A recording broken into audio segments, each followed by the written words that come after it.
কেন? আমাদের মন আছে তাই, আমাদের উপলব্ধি আছে তাই একজন মানুষকে বিপদে পড়তে দেখে আমাদের কষ্ট লাগে। এখন আপনাকে প্রশ্ন, কোরআনুল কারীম আপনারা অনেকে হয়তো পড়তে পারেন, না হলে শুনতেও পান, জুমার দিনে 5 ওয়াক্ত কোরআনুল কারীম। কখনো কি কোরআনুল কারীম পড়তে পড়তে বা শুনতে শুনতে কোথাও কি আটকে গিয়েছেন?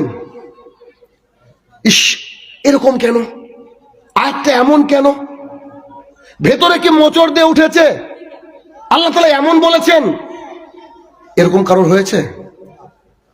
We are all paralysis here, আমরা সবাই প্যারালাইসিস রোগী। কেন? আজকে যদি মক্কার মসজিদের বা মদিনার মসজিদের সালাত দেখেন, দেখবেন ইমাম সাহেবও কাঁদছে, পেছনের মুসল্লিরাও কাঁদছে। কারণ তাদের অন্তরটা আছে সুস্থ। আমাদের অন্তরটা এমন প্যারালাইসিস যে আমরা কোরআনকে বোঝার জন্য নিজে পরিশ্রম তো করি না, আর কোরআনকে বুঝে যে একটু চোখে পানি আসবে বা একটু ভয়ে কাঁদবো বা একটু জান্নাতের কথা আসলে একটু চোখটা মানে মুখটা ফ্ল্যাশ হবে, আনন্দে ভরে যাবে, এমন দৃশ্য আমাদের 40, 50, 60, 70 বছর অনেকে বাবা জীবন নামাজ পড়ছে, তার একদিনও আসেনি। দেখেন, কি বলেন? কথা বলছেন না? আমার এই কথা বলাই তো যাবে না, আপনি আমার এলাকার লোক বুঝবেন না। মানে এটা তো আমি দিনাজপুরে বলি, এটা তো পুরুলিয়াতে বলি, তো বাংলাদেশে বলি, আপনি তো সবাই, আপনারা তো সবাই বুঝবেন আমার কথা। কিন্তু আপনারা, আমি যা বলছি সেটা কি ক্লিয়ার কাট বুঝতে পেরেছেন? যে ওই লোকগুলা ফজরে কাঁদে কোরআন শুনে, ইমাম সাহেবটাও কাঁদে, কি ব্যাপার? তাহলে আমাদের চেয়ে কি বেশি পাপী না? তো আমাদের চেয়ে বেশি পরেজগার, কিন্তু তারা কান্না করছে, পেছনে কারণ কি? তাদের এই ভেতরের যে জায়গাটা না, ওটা এখনো প্যারালাইসিস হয়নি। আমরা ওই জায়গায় আমরা প্যারালাইসিস হয়ে গেছি। দেখেন, আমি আশাবাদী, ফকিরাবাদ তো এটা, এই ফকিরাবাদের মানুষ যদি আমার বক্তৃতা শুনে, তো কালকে ফজরে জায়গা দেওয়া যাবে না। যদি মানুষ হন আপনারা, আর যদি অন্য কিছু হন তো I don't know about that, এ বিষয়ে বলতে পারবো না। আমার বক্তৃতা শুনেন, আপনার জীবন পরিবর্তন হবে। আমি খুব কড়া কথা বলি, আমাকে লেনে হাজার সমালোচনা হয়, কিন্তু এই কড়া কথাগুলো বলি আমার ভাইদের জন্য, যে আমার ভাইরা মসজিদমুখী হোক, আল্লাহওয়ালা হোক। কেননা পৃথিবীতে ফেরাউন পর্যন্ত টিকতে পারেনি, কোন নবী রাসূল টিকতে পারেনি, সবাইকে আল্লাহর কাছে ফিরতে হবে। অতএব এই পরীক্ষার হল থেকে বিদায় নেওয়ার আগেই ভালো করে একটু লেখার চেষ্টা করুন খাতায়, যাতে করে কিছু নাম্বার পেয়ে পাশ করা যায়, কিছু নাম্বার পেয়ে পাশ করা যায়। গোটা কোরআনুল কারীম আপনার আমার বাড়িতে রয়েছে, অথচ সেই কোরআন আমরা পড়ি, কোরআন আমরা শুনি, আমাদের অন্তর পরিবর্তন হয় না। আপনাকে আমি একটা আয়াত দিয়ে আজকে বক্তৃতা করব, একটা আয়াতের প্রাথমিক অংশ আপনাকে একটু শোনাবো, আপনি একটু দেখেন। পুরো সমগ্র কোরআন মানে গঠিত হয়েছে 114টা সূরা দিয়ে। প্রথম সূরা হচ্ছে সূরাতুল ফাতিহা, 1 নম্বর। 2 নম্বর সূরার নাম হচ্ছে সূরা বাকারা। 3 নম্বর সূরার নাম হচ্ছে সূরা আল ইমরান। 4 নম্বর সূরার নাম হচ্ছে সূরা নিসা। এরকম করে পরপর শেষে নাস। 3 নম্বর সূরার 102 নম্বর আয়াত।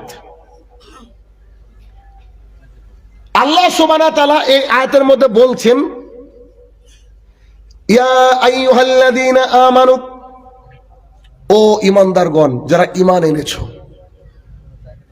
সাহাবায়ে কেরাম প্রেজেন্ট রয়েছেন, আল্লাহ তাআলা মুহাম্মদ সাল্লাল্লাহু আলাইহি ওয়াসাল্লামের উপরে ওহী নাজিল করছেন, রাসূলুল্লাহ সাল্লাল্লাহু আলাইহি ওয়াসাল্লামের উপরে আল্লাহ সুবহানাহু ওয়া তাআলা ওহী নাজিল করছেন। আল্লাহ সুবহানাহু ওয়া তাআলা এই বাক্যটা আল্লাহ রাসূলকে দিচ্ছেন, আর আল্লাহ রাসূল পড়ছেন, আল্লাহ সুবহানাহু ওয়া তাআলা পাঠাচ্ছেন জিবরাইল আলাইহিস সালামের মাধ্যমে। আয়াতটা কি? ইয়া আইয়ুহাল্লাযীনা আমানু ইত্তাকুল্লাহা হাক্কা তুকাতিহি ওয়া লা তামুতুন্না ইল্লা ওয়া আনতুম মুসলিমুন। সরল অনুবাদ, ইয়া আইয়ুহাল্লাযীনা আমানু, হে ঈমানদারগণ, ইত্তাকুল্লাহ, আল্লাহকে ভয় করো। ঈমানদারগণ আল্লাহকে ভয় করো। হাক্কা তুকাতিহি, আল্লাহর যে হক, এই হক আদায় করে ভয় করো। ওয়ালা তামুতুন্না, তোমরা মারা যেও না, ইল্লা ওয়া আনতুম মুসলিমুন, মুসলমান না হয়ে। এই আয়াতটা সেদিন নাজিল হয়েছিল, সাহাবায়ে কেরাম শুনেছিলেন, আজকে ফকিরাবাদের মানুষ আমার মুখ থেকে শুনলো সরল সোজা সুন্দর একটা মানে, হে ইমানদারগণ তোমরা আল্লাহকে ভয় করো, আল্লাহর হক আদায় করে ভয় করো, খবরদার তোমরা মুসলমান না হয়ে মৃত্যুবরণ করো না। সব মানুষ বসে আছে, একজনের হার্ট অ্যাটাক হয়নি, একজনের গায়ের লোমটা দাঁড়িয়ে যায়নি, কারোর অন্তরটা ভেতরে ভয় দ্বারা পরিপূর্ণতা আসেনি, এবার আসবে। কেমন? সাহাবাই কেরামের উপরে যখন এই আয়াতকে পড়ানো হলো, এই আয়াতকে বলা হলো, প্রায় সাহাবীরা তাহাজ্জুদের সালাত আদায় করতেন, রাতে ইবাদত করতেন, আল্লাহর দরবারে গভীর রাতে উঠে কাঁদতেন। সাহাবীরা বুঝলো যে আল্লাহ সুবহানাহু ওয়া তাআলা যখন এই আয়াত নাজিল করেছে, তার মানে আল্লাহর যে হক, ওই হক অনুযায়ী আমরা চলতে পারছি না। খুব কঠিন কথা বলছি আপনাদের সামনে। সাহাবীরা কি মনে করছে যে আমাদের উপর আল্লাহ আয়াত নাজিল করলো মানে আল্লাহর যে হক, ওই হক অনুযায়ী আমরা চলতে পারছি না। আগে যাওয়ার আগে একটু 1 মিনিট, আপনার মা আমার মা কি করেছে আমাদের জন্য? 10 মাস পেটে রেখেছে, 2 বছর দুধ খাওয়িয়েছে, খাবার তুলে খাওয়িয়েছে, রাত্রিবেলা যখন পেশাব করে ফেলতাম বিছানায়, মা ভিজা কাপড়ে থাকতো, আমাদেরকে একটু ঠান্ডা যাতে না লাগে তার জন্য বারবার করে ডাইপার, বারবার করে কাঁথা চেঞ্জ করেছে। এই মাকে যদি আমরা উফ শব্দটুকু করি, এই মায়ের সাথে যদি খারাপ আচরণ করি, আমাদের জান্নাত হবে না। আমার মা আমার জন্য কি করেছে? যা বললাম এতটুকু। আল্লাহ সুবহানাহু ওয়া তাআলা বলছেন তোমাদের বাবা অথবা মা অথবা উভয়ে অথবা উভয়ের একজন যদি বয়স্ক হয়ে যায়, খবরদার তাদের সামনে উফ এই শব্দটুকু করো না, আমি পারবো না। কি বলছেন আপনি? এ কথা বলা যাবে না। আপনার আব্বা আম্মা যতই খারাপ আচরণ করুক না কেন, you have no permission to say loudly in front of your parents. আপনার ক্ষমতা নাই, আপনি বলতে পারবেন না আপনার মা বাবার সামনে যে না না না এটা করো না, ওটা করো না, আপনি বলতে পারবেন না, আপনার পারমিশন নাই। কেন? ওরা আমাদেরকে জন্ম দিয়েছে তাই, ওরা আমাদেরকে খেতে দেয় তাই। আচ্ছা, পঞ্চায়েতের প্রধান 3 লাখ টাকা এসেছিল ঘরের জন্য, ওই যে আবাস যোজনার ঘর। পঞ্চায়েতের প্রধান নগদ 1 লাখ খেয়েছে, খাওয়ার পর আপনাকে 2 লাখ টাকা দিয়েছে। তারপর থেকে পঞ্চায়েতের প্রধানের সাথে যেদিন দেখা হয় সেদিন সালাম দেন আপনি। কেন? 2 লাখ টাকা দিয়েছে। ও যদি সারা জীবনে আপনার সামনে চুরি করে, তো ফকিরাবাদের মানুষকে আপনি বলবেন না কেন? ওই যে 2 লাখ পেয়েছেন, ওর হক ওইটা। আপনার মুখটা বদ্ধ হয়ে গেছে। একটা মানুষ আপনার বিরুদ্ধে বলতে গিয়েছে, বলছে চাচা আসেন একটু চা খাই, ব্যাস 5 টাকা চায়ে চাচার বিরুদ্ধে আর কথা হয়নি। হয় কি হয় না? তাহলে চায়ের হক, ঘরের হক, বাবা মার হক। এবার একবার ভাবেন তো আমার আল্লাহ তাআলার হক কি হতে পারে? 2020 সাল, এক ব্যক্তি 1 ব্যাগ ভর্তি টাকা নিয়ে গিয়ে ডাক্তারকে বলছে এই নেন টাকা, আমার বাবাকে এট এনি কস্ট আপনি আমার বাবাকে বাঁচান। তখন ডাক্তার বলছে আমরা অক্সিজেনের সিলিন্ডার পাচ্ছি না।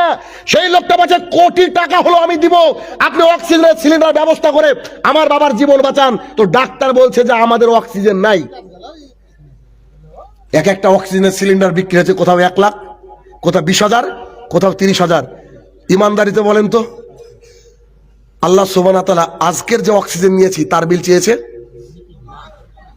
গোটা ফকিরাবাদের মানুষকে যদি আল্লাহ তাআলা বলেন তোমাদেরকে আমি 60 বছর হায়াত দিলাম, 100 বছর হায়াত দিলাম, তোমরা আমাকে খালি 1 মাসের অক্সিজেনের বিল দিবা, পারবো?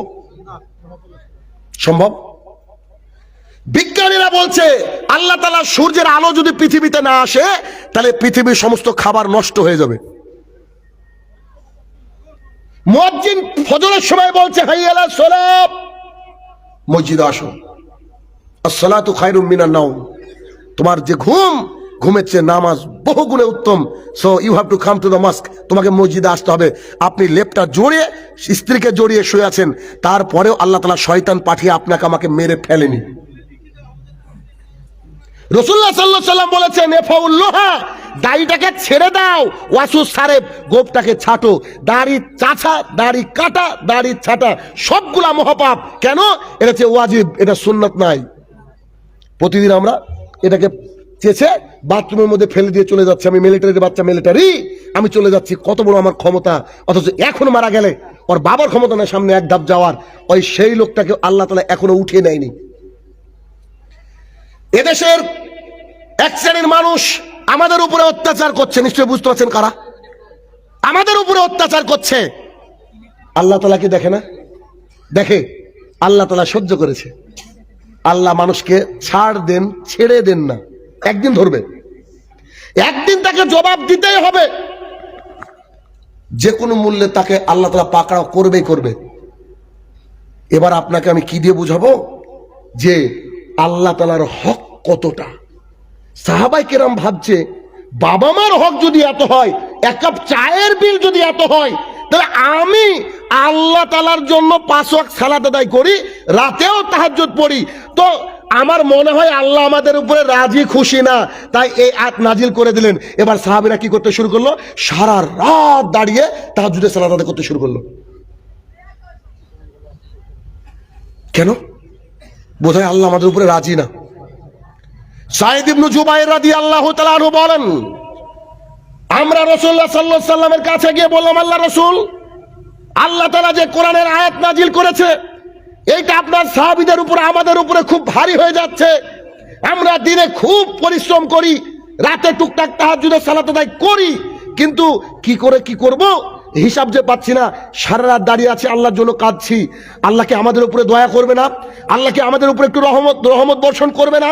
আমরা যে বিপদে পড়ে আছি, আমরা কি করব? আপনি আমাদেরকে রাস্তা বলে দেন। আল্লাহ সুবহানাহু ওয়া তাআলা এই আয়াত কেন নাজিল করলেন? তিনারা ভয়ে ভীত সন্ত্রস্ত হয়ে গিয়েছিলেন যে আল্লাহ তাআলা বলছে আমার হক আদায় করে ভয় করো। আল্লাহর হক আদায় করা সম্ভব নয়। তাহলে কি করলে আল্লাহ খুশি হবে? কি করলে খুশি হবে? সামান্য মেয়েটাকে পাঠিয়েছেন অন্যের বাড়িতে, বিয়ে দিয়েছেন, তাদেরকে খুশি করার জন্য কত ন্যায় অন্যায় করছেন, অথচ আল্লাহকে কি করে খুশি করবেন? এবার চিন্তা করেন। সাহাবায়ে কেরাম থরথর করে কাঁপতে লাগলো, সারা রাত তাহাজ্জুদের সালাত আদায় করতে করতে পা গুলো ফুলে গেল। আল্লাহ কি করব? কারণ তুমি আমাদের উপরে বোধহয় নারাজ, তাই আয়াত নাজিল করেছো। সাঈদ ইবনে জুবাইর রাদিয়াল্লাহু তাআলা বলছেন যে সাহাবীদের উপর খুব ভারী পড়ে গেল। আমাদের প্রতিপালক আল্লাহ সুবহানাহু ওয়া তাআলা, যিনি দয়া রহমতের ভান্ডার, তিনি আমাদের যারা মুসলিম, যারা তার বান্দা, প্রকৃত বান্দা, তাদেরকে কখনো কষ্টে ফেলতে চান না। তার জন্য তো 50 ওয়াক্ত সালাতকে 5 ওয়াক্ত করেছেন। আর আনাস ইবনে মালিক রাদিয়াল্লাহু তাআলা আনহু বলেন, রাসূলুল্লাহ সাল্লাল্লাহু আলাইহি ওয়াসাল্লাম বলেছেন, যে ব্যক্তি দৈনিক 5 ওয়াক্ত সালাত আদায় করবে, আমি আল্লাহ তাআলা তাকে 50 ওয়াক্তের নেকি প্রতিদিন দেব।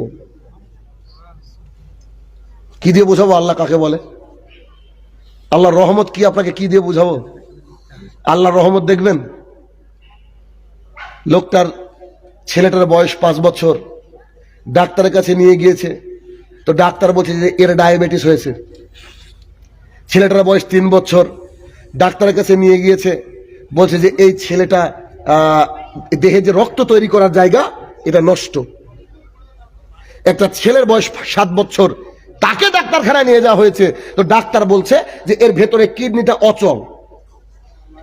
পৃথিবীতে আসলে কত অন্যায়, কত কি ঘটে, কিন্তু আমার আল্লাহ সুবহানাহু ওয়া তাআলা মায়ের পেটে একটা বাচ্চাকে 9 মাস 10 মাস রাখেন, একদিনও তার ডায়াবেটিস হয় না, পেটের মধ্যে ডাক্তারখানা নাই। অটোমেটিকলি আমার মায়ের বুকের দুধ আমাকে আল্লাহ তাআলা পান করিয়েছেন। কোনোদিন অক্সিজেনের ঘাটতি হয়নি, কোনোদিন নেবুলাইজার মুখে লাগাতে হয়নি। আমার আল্লাহ সুবহানাহু ওয়া তাআলা সব দিতে পারেন। দেখেছেন, বাচ্চার চোখ দিয়েছে আল্লাহ, বাচ্চার লিঙ্গ দিয়েছে, হাত পা সুন্দর দিয়েছে। আমার প্রতিপালক কত দয়াময়, বাচ্চার কিন্তু দাঁতটা দেয়নি। যদি দাঁতটা দিত, তাহলে মায়ের পেটে থেকে বাচ্চা কি করতে একবার কি খেয়াল করেছেন? একবার কি কল্পনা করেছেন আপনি?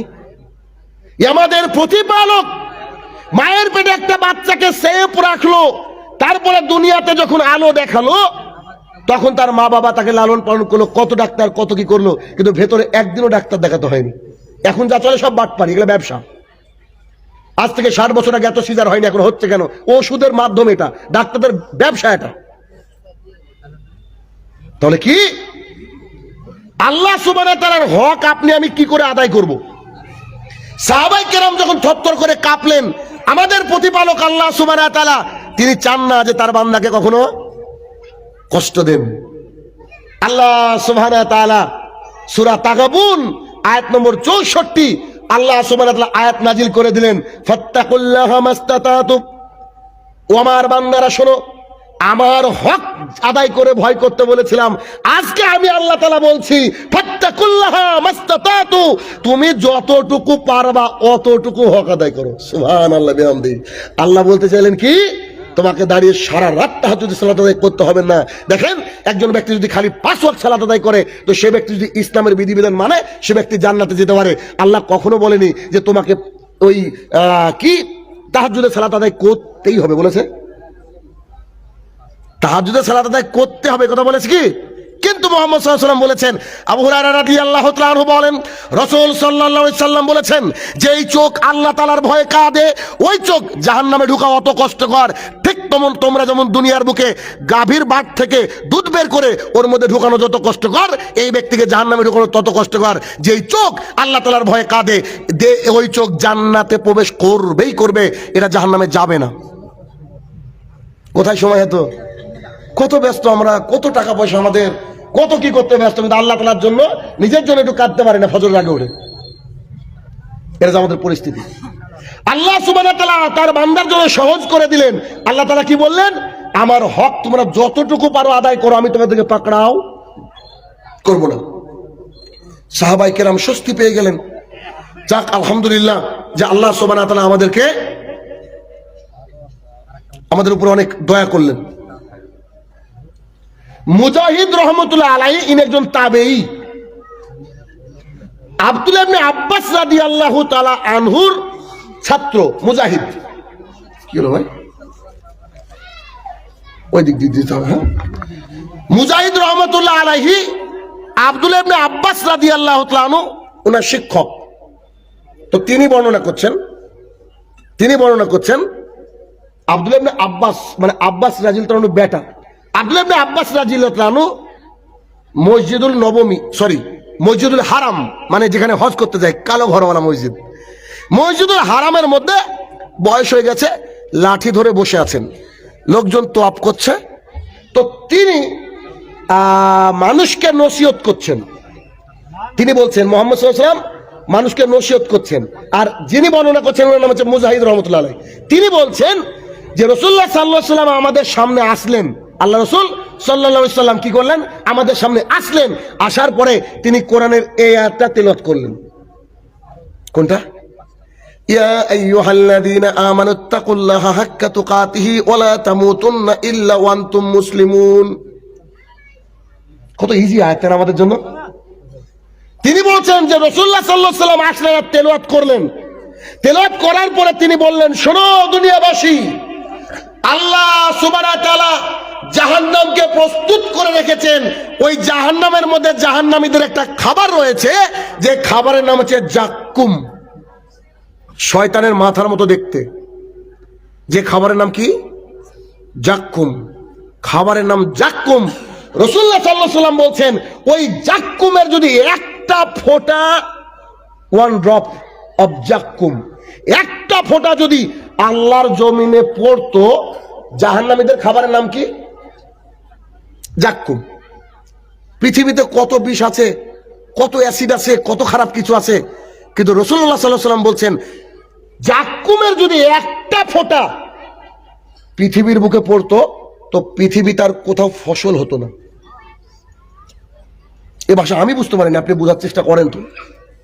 ধরে নেন গোটা পৃথিবীর মধ্যে সেন্টার জায়গা আছে সৌদি আরব। সৌদি আরবের বুকে যদি 1 ফোঁটা জাক্কুম পড়তো, ফকিরাবাদে ধান হতো না, ফকিরাবাদে গম হতো না। জাক্কুম কত ভয়াবহ, কত কঠিন একটা জিনিস। তাই তো আল্লাহ সুবহানাহু ওয়া তাআলা বলেছেন, জাক্কুম এমন একটা জাহান্নামীদের খাবার যা গলদক্ষ করবে, গলার নিচে নামবেও না বা বেরাবেও না। এই কথা যদি আপনার মনে থাকে, বলেন আপনি ফজরে ঘুমিয়ে থাকবেন কি করে যদি পশু না হন আপনি? যদি আল্লাহ তাআলা আপনার পার্সটা এখনো ঠিক রাখে, প্যারালাইসিস না হয়ে যান, তাহলে আপনি ঘুমিয়ে থাকবেন কি করে? তা আমার হিসাবে ধরে না। উপলব্ধি, সাহাবায়ে কেরামের উপলব্ধি ছিল, কিন্তু আমাদের কোনো উপলব্ধি আছে? আমাদের উপলব্ধি নাই, আমাদের উপলব্ধি নাই। বুরাইদা রাদিয়াল্লাহু তাআলা আনহু বলেন, রাসূল সাল্লাল্লাহু আলাইহি সাল্লাম বলেছেন, আমাদের আর তাদের মাঝে চুক্তি হচ্ছে সালাত। আমাদের আর তাদের মাঝে চুক্তি হচ্ছে সালাত। তাদের মানে কাফের, বেদিন, বেঈমান। আর আমাদের মানে হচ্ছে মুসলমান। তার মানে বোঝা যাচ্ছে যে ব্যক্তি 5 ওয়াক্ত সালাত আদায় করবে এ মুসলমান, আর যে ব্যক্তি সালাতকে ত্যাগ করবে, সালাতকে ধার ধারবে না সালাতের, সেই ব্যক্তি কাফের। আমি বলছি না, বলছেন মুহাম্মদ সাল্লাল্লাহু আলাইহি সাল্লাম। কারণ চুক্তি হচ্ছে সালাত আমাদের মাঝে, আর তাদের মাঝে চুক্তি কি? সালাত।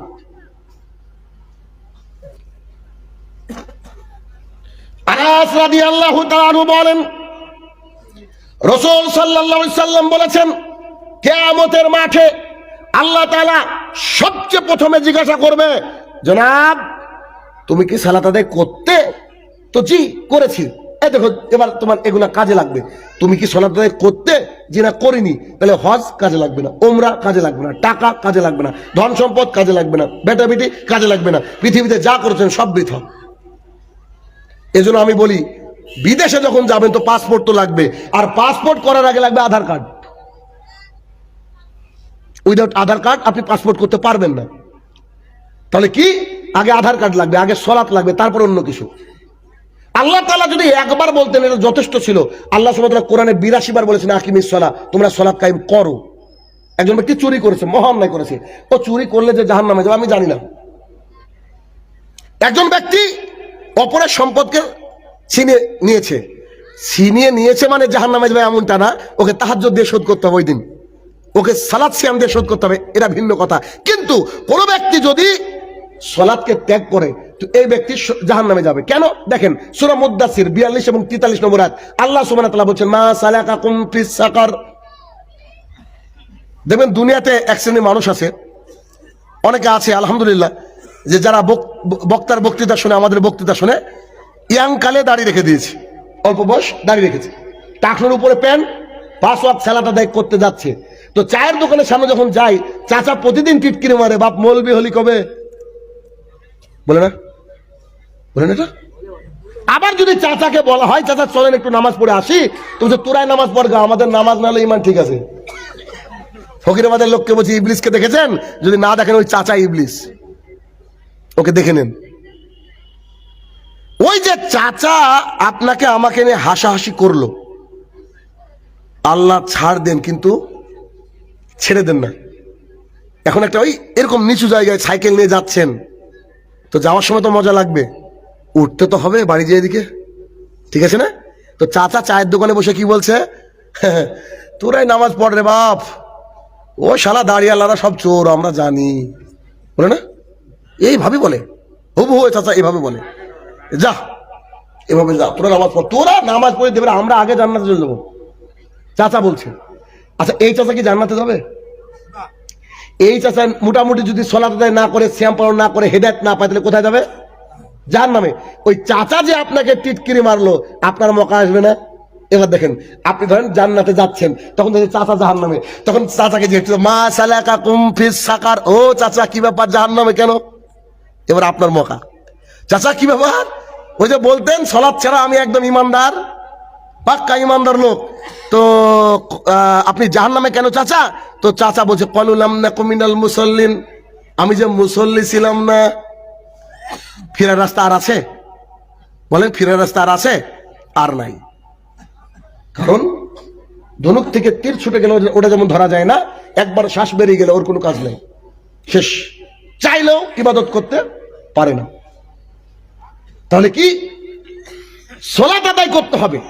একটু আপনাকে একটা জিনিস দেখাই, সেটা হচ্ছে, এটা হাদিস আছে লম্বা, শর্ট করে বলি।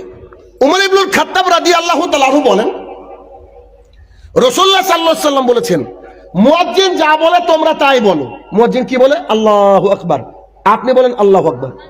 মুয়াজ্জিন বলছে হাইয়া আলাস সালাহ, আপনাকে বলতে হবে লা হাওলা ওয়ালা কুওয়াতা ইল্লা বিল্লাহ। আবার মুয়াজ্জিন শেষে বলছে লা ইলাহা ইল্লাল্লাহ, আপনি বলছেন লা ইলাহা ইল্লাল্লাহ। শর্ট করলাম, মুয়াজ্জিনের বলা শেষ, দরুদে ইব্রাহিম পাঠ করো। কি পাঠ করো? সবাই আমরা জানি, দরুদে ইব্রাহিম পাঠ করো। দরুদে ইব্রাহিম শেষ, এটা বিশেষ দোয়া রয়েছে, আল্লাহুম্মা রাব্বা হাযিহি দাওয়াতি তাম্মা, এই দোয়াটা ওয়া আত্তা এ পর্যন্ত পড়ো। আবার একবার একটু খুব মনোযোগ সহকারে, মিস হয় না জানো। এক, মুয়াজ্জিন যা বলছে তোমরাও তাই বলো। দুই, বলা শেষ, দরুদে ইব্রাহিম পড়ো। তিন, আল্লাহ আমার আব্বা হাজির দাওয়াতের তাম্মা, দোয়াটা পড়ো। এবার মোহাম্মদ সাল্লাল্লাহু আলাইহি ওয়াসাল্লাম বাক্যটাকে ভালো করে শুনেন। রাসূল সাল্লাল্লাহু আলাইহি ওয়াসাল্লাম বলছে, ওকে জান্নাতে নিয়ে যাওয়া আমার জিম্মেদারি। সুবহানাল্লাহ, বাড়িতে গিয়ে বলবেন। কথা বুঝতে পারেননি? কেউ যদি খালি এই কাজটা করে, জি শানুর রহমান সাহেব এই কাজে কি ওযু লাগবে? জি না। কোন রেডি হওয়া লাগবে? জি না। চায়ের দোকানে বসেই দেন, রাস্তায় চলতে গিয়েই দেন, মাছ ধরতে ধরতে নদীতে দেন, যখন আজান শুনবেন তখন দিবেন। শুধু নেকি আর নেকি। আল্লাহ চায় যে আমার বান্দারা জান্নাতে ঢুকুক, আমরা চাই না, আমরা চাই না। দেখেন না, সিগারেটে গায়ে লেখা থাকে টোবাকো কজেস ক্যান্সার, এটা খাবি তো ক্যান্সার হবে, তারপরে মানুষ খায়। মানুষ তো জেনে বুঝে ক্যান্সারকে আপ্যায়ন করে। তো এই যে দোয়াটা, এই দোয়াটা পড়লে আল্লাহ রসুল বলছে আমার জিম্মেদারি কি করে জান্নাতে নিয়ে যেতে বেটা আমি দেখবো, তোর টেনশন যে তুই খালি পড়। এটুকু আমাদের হয় না, তাই না? এটুকু হয় না। কিন্তু আমি এই কথা আপনাকে বলছি না, হাদিসটার বেনিফিট আছে তাই বলে দিলাম। কিন্তু আমার কথা ভিন্ন জায়গায়, একটু খেয়াল করেন তো, একটু 1 মিনিট। মুয়াজ্জিন বলছে আল্লাহু আকবার, আমরা কি বলছি? আল্লাহু আকবার। আল্লাহ সবচেয়ে বড়, আল্লাহ সবচেয়ে বড়। আশহাদু আল্লা ইলাহা ইল্লাল্লাহ, আশহাদু আল্লা ইলাহা ইল্লাল্লাহ, আমরা সাক্ষ্য দিচ্ছি আল্লাহ ছাড়া কোনো মাবুদ নেই। আশহাদু আন্না মুহাম্মাদুর রাসূলুল্লাহ, মুহাম্মদ সাল্লাল্লাহু আলাইহি ওয়াসাল্লাম আল্লাহর প্রেরিত বান্দা এবং রাসূল, সাক্ষী দিচ্ছি না? মুয়াজ্জিন যা বলছে তাই বলছি, মুয়াজ্জিন যা বলছে তাই বলছি। এবার মুয়াজ্জিন বলছে হাইয়া আলাস সালাত। হাইয়া আলাস সালাম মানে কি? মসজিদে আসো। এটা আমার চিন্তাধারা, একটু চিন্তা করে দেখেন তো। মুয়াজ্জিন যা বললো আমরা তাই বললাম তো। এখন মুয়াজ্জিন আমাদেরকে কি করছে? ডাকছে। এখন মুয়াজ্জিনের ডাকার উত্তরে যদি আল্লাহ তাআলা, আল্লাহ রাসূল আমাদেরকে শিখাতেন, আচ্ছা ওকে আসছি, এটাই আরবিতে যদি শিখাতেন, ধরেন, কথা বুঝেননি? আচ্ছা আসছি আমরা, যেহেতু আল্লাহ ডাকলো, যদি এইটা আমাদের উপরে নাজিল হয়ে যেত, আমরা কত বড় বিপদে পড়ে যেতাম। কেমন? ধরেন আপনার পরে হাঁটুটা ভেঙে গিয়েছে, আপনি বাড়ির থেকে বেরোতে পারছেন না, কেউ আপনাকে ধরে নিয়ে যাওয়ার মতো নাই, কিন্তু ওই মুহূর্তে মুয়াজ্জিন বলছে হাইয়া আলাস সালাহ, আপনি বলছেন আসছি, তাহলে কি আল্লাহর সাথে বেঈমানি হতো কিনা? হতো। আমার আল্লাহ তাআলার সুবহানাল্লাহ, আমি মানে কি দিয়ে বুঝাবো গো আপনাকে? কথা কি বুঝছেন আমার? আল্লাহ সুবহানাহু ওয়া তাআলা মুহাম্মদ সাল্লাল্লাহু আলাইহি ওয়াসাল্লামকে দিয়ে বললেন তুমি আমার মানুষকে বলে দাও, তারা বলবে লা হাওলা ওয়ালা কুওয়াতা ইল্লা বিল্লাহ, আল্লাহ গো আমার কোনো শক্তি নাই, তুমি যদি শক্তি দাও তবে যাব। সুবহানাল্লাহ। তার মানে যে লোকটা প্যারালাইসিস হয়ে পড়ে আছে, ওই লোকটা বিপদে পড়ে যেত। আল্লাহ তাআলা যদি বলতো যে তুমি মসজিদে আসো, আর উত্তর যদি এমন থাকতো ঠিক আছে আসছি, কিন্তু কি বলছো? লা হাওলা ওয়ালা কুওয়াতা ইল্লা বিল্লাহ, আল্লাহ তুমি তো দেখছো আমি প্যারালাইসিস, তুমি যদি ক্ষমতা না দাও আমি যেতে পারবো না। সুবহানাল্লাহ, বুঝাতে পারছি কথা আমি? আল্লাহ সুবহানাহু ওয়া তাআলা কত মহান। আপনারও আমার উপরে কোনো চাপই দেননি, আমরা আমার জন্য দোষ না হয় তাই আল্লাহ তাআলা কি শিখিয়েছে? তুমি বলো, আমার দোষ দিয়ে বলো, আমার কথা বলো। আল্লাহ তুমি যদি ক্ষমতা দাও তারপরে তো যাব, তুমি ক্ষমতা না দাও আমি কি করে যাবো গো আল্লাহ? সুবহানাল্লাহ। তারপরে মুয়াজ্জিন বলছে হাইয়া আলাল ফালাহ, তুমি তোমার সাকসেসের দিকে, কামিয়াবির দিকে আসো। তখনও বলছি আল্লাহ গো আমাদের ক্ষমতা নাই, লা হাওলা ওয়ালা কুওয়াতা ইল্লা বিল্লাহ, তুমি যদি আমাদেরকে ক্ষমতা দাও তবে আমাদের কিছু অ্যাকাউন্টে জুটবে, তুমি যদি না দাও কিচ্ছু হবে না। যদি বলতো যে মসজিদে আসলেই অ্যাকাউন্ট পরিপূর্ণ হয়ে যায়, তা আমাদের দেশের যারা এমন সমাজের লোক আছে যারা কবরে সেজদা করে, এমন সমাজের লোক আছে যারা বিদাত দিয়ে সালাত শুরু করে, বিদাত দিয়ে সালাত শেষ করে, তাহলে ওদের তো কোনো কাজ নাই, তাহলে ওকে তো আল্লাহ নেকি দিত, আল্লাহ নেকি দিবে না। ও বলছে যে আল্লাহ তুমি যদি নেকি দাও তবে আসবে। এবার ও গিয়ে আল্লাহু আকবার বলে জায় নামাজে দাঁড়িয়ে জায় নামাজের দোয়া পড়ছে। জায় নামাজের দোয়া বলে পৃথিবীতে কিছু আছে কি? ওটাকে বলে দোয়া সানা, আপনি ওটা পরে পড়েন, যেখানে সানা পড়েন সেখানে পড়েন। আমরা বলছি জায় নামাজের দোয়া, যদি জায় নামাজ না থাকে, কথা বলছেন, রসুলের জামানায় মাটিতে সেজদা করেছেন আল্লাহ রাসূল সাল্লাল্লাহু আলাইহি ওয়াসাল্লাম, জায় নামাজ নাই, তো জায় নামাজ না থাকলে কি জায় নামাজের দোয়া হবে না? আসলে দেখেন, যা বানাবেন তা হাস্যকর, যা বানাবেন তা হাস্যকর। আর যদি না বানান, দেখেন মুহাম্মদ সাল্লাল্লাহু আলাইহি ওয়াসাল্লাম যা বলেছে হুবহু গোটা পৃথিবী সব জায়গায় কি, গোটা পৃথিবী সব জায়গায় মিলে যাবে। আপনি বাংলা ছাড়া কোনো ভাষা জানেন না, গোটা পৃথিবীর যেখানে যাবেন আজান শুনতে যদি চিনতে অসুবিধা হবে। তাই এক লোক কত বড় পাগল আছে জানি না, কেউ মজা করেছে নাকি গল্প বলেছে, তো এক লোক সৌদি আরবে গিয়েছে, সৌদি আরবে গিয়ে সব আরবি ভাষা বলে, এ তো কিছুই বুঝে না। যে আজান হচ্ছে বুঝে, ও সবগুলো আরবি আর আজানটা বাংলায়। ও শুনে শুনে এমন অভ্যস্ত হয়ে গেছে, মনে হচ্ছে বাংলা। আসলে কি আরবি বাংলা? এই আজান কি বাংলা? বাংলা না। ও শুনে শুনে গেছে, বুঝি কিরে সবই তো আরবি তো কথা বলে, আবার মসজিদে আজানটা আমাদের মতোই দেয়। আসলে আজান তো আজানই, কিন্তু আরবি, কিন্তু আমরা শুনে শুনে আমাদের অভ্যস্ত হয়ে গেছে। বলছিলাম যে আল্লাহ সুবহানাহু ওয়া তাআলা যদি আপনাকে আমাকে ক্ষমতা না দেন, আমরা যেতে পারবো না। এখন যদি আপনি বলেন যে আল্লাহ তাআলা আমাকে ক্ষমতা দেয় না তাই নামাজ পড়িনি, আসলে নাই। এমন মানুষ আছে, আল্লাহ সুবহানাহু ওয়া তাআলা আমাকে ক্ষমতা দেয় না তাই নামাজ পড়িনি, আল্লাহ যেদিন ক্ষমতা দেবো সেদিন যাবো মসজিদে, আসলে নাই। অনেক নাস্তিকরা কিন্তু এই কথা বলে, অনেক নাস্তিক। তাই একজন ব্যক্তি বলছে যে শোনো, তোমরা শুধু আল্লাহ আল্লাহ করো, 1 মিনিট আমার প্রশ্নের উত্তর দিতে পারলে নামাজ পড়বো। এক লোক থাকে না শয়তান কিছু, ও নামাজ পড়বে না, কিছু বুঝে না। বলেন তো বিসমিল্লাহর অর্থ কি? মানে বাউল আলিফের অর্থ কি তা বলবে। ওর 14 গোষ্ঠী কেউ মসজিদে যায় না, অথচ ও এরকম করে আজে বাজে কথা বলবে। আবার বলো যে বিসমিল্লাহতে কি ছিল বলেন দেখি, বলে কি বলেন এরকম। বাউলটাও তো আছে আশপাশে, তো আপনারা তো জানেন এগুলা। তো এক নাস্তিক প্রতিদিন খালি ইমামকে ডিস্টার্ব করে। তো বলছে যে আপনি যদি আমার 3টে প্রশ্নের উত্তর দিতে পারেন, আমি সেদিন থেকে পাক্কা মুসল্লি হয়ে যাবো, নামাজ পড়বো। তো কি, তো বলেন। বলছে এক নম্বর সে কি বলছে, মানুষ আর জিন এই দুটোকে আল্লাহ জাহান্নামে দিবে আর জান্নাতে দিবে। মৌলভী সাহেব বলছে জি দিবে, যদি ভালো কাজ করে জান্নাতে আর খারাপ কাজ করলে জাহান্নামে। তখন ওই নাস্তিক বলছে, আচ্ছা মানুষ মাটির তৈরি, মানুষ মাটির তৈরি আর জিন আগুনের তৈরি, তো আগুনের তৈরি জিনিস যদি আগুনের মধ্যে ঢুকে তাহলে তোর শাস্তি হবে না? কি যুক্তি? ওর যুক্তিকে তো ফেলে দেওয়ার মতো না। যে আগুনের তৈরি জিনিস, তাহলে মানুষ নেই শাস্তি পেল, তা আগুনের তৈরি জিনিস যদি আগুনের মধ্যে ঢুকে তাহলে আবার অসুবিধা কি? তখন বলছে আর কোনো প্রশ্ন? তো বলছে যে যা দেখা যায় না তাই বিশ্বাস করিনি, তোমার আল্লাহকে দেখাও, তোমার আল্লাহকে দেখাও, তারপরে বিশ্বাস করবো। তো ইমাম সাহেব বলছে আর কিছু? তো বলছে যে আর কিছু বলতে গেলে আর একটা প্রশ্ন আছে। তো কি? তো দেখেন 1 নম্বর প্রশ্ন কি ছিল, জিন আগুনের তৈরি, তো জিনকে যদি আল্লাহ আগুনের মধ্যে দেয় তা আগুনে তো কিছু ক্ষতি হবে না। 2 নম্বর প্রশ্ন কি ছিল বলেন? আমি দেখিনি, তো কি করে বিশ্বাস করব? 3 নম্বর, মৌলবীরা আপনারাই বলেন আল্লাহর ইশারা ছাড়া গাছের পাতা নড়ে না, যদি শব্দটা ভুল, আল্লাহর ইশারা ছাড়া গাছের পাতাও নড়ে না, আল্লাহ যেদিন ইশারা করবে সেদিন মসজিদে যাব। নাস্তিক বলেছে এই কথা, বুঝলেন? আর 1/2 লাখ খান ইট ছিল মসজিদের পাশে, ইমাম সাহেব দিয়েছে পিঠ বরাবর, ভালো দিয়েছে, বুঝলেন? এবার ও করেছে কি, কোর্ট কেস করেছে, কোর্টে উঠে গিয়েছে। উঠার পরে এবার মৌলভী সাহেবকে ডাকছে, জজ সাহেব আসেন এবার আপনি। মৌলভী সাহেব ইট হাতে করে নিয়ে চলে গেছে। জজ সাহেব বলছে যে আপনাদেরকে দাড়িওয়ালা লোক সম্মান করি, ভালো মানুষ আপনারা, আবার মেরেছেন বেচারাকে, আবার ইট হাতে নিয়ে এসেছেন, বলছে এটা তো কাজ আছে আমার। তখন জজ সাহেব বলছে কি কাজ? বলছে দেখেন না, উইটনেস বক্সে উঠেছে। জজ সাহেব এবার বলছে যে বলেন এবার আপনাদের মধ্যে কথোপকথন। বলছে ওনার কি কি প্রশ্ন ছিল জিজ্ঞাসা করেন।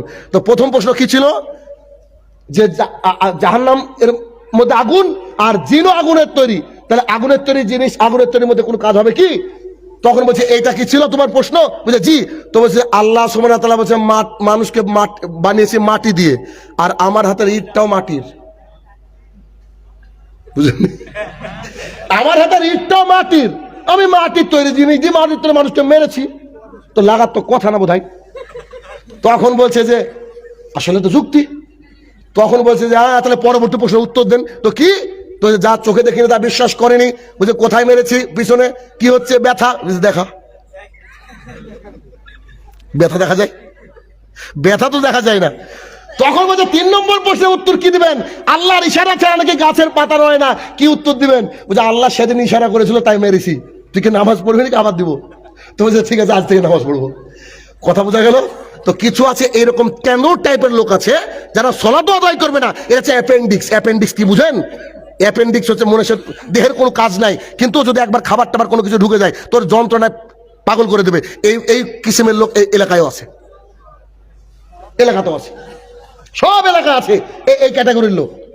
এমন ভাব নেবে ও একেবারে কোরআন হাদিস সব জানে, কিন্তু সব জানতা গামছাওয়ালা। তাহলে কি এদের মধ্যে উপলব্ধি নেই? আর একটা কথা ধরেন আমি শাহিনুর রহমান, আমার ছেলে ধরেন এই যে গাছ আছে, এই গাছটা আমার ছেলে চোখে দেখতে পায়, কানে শুনতে পায়, সুস্থ স্বাভাবিক।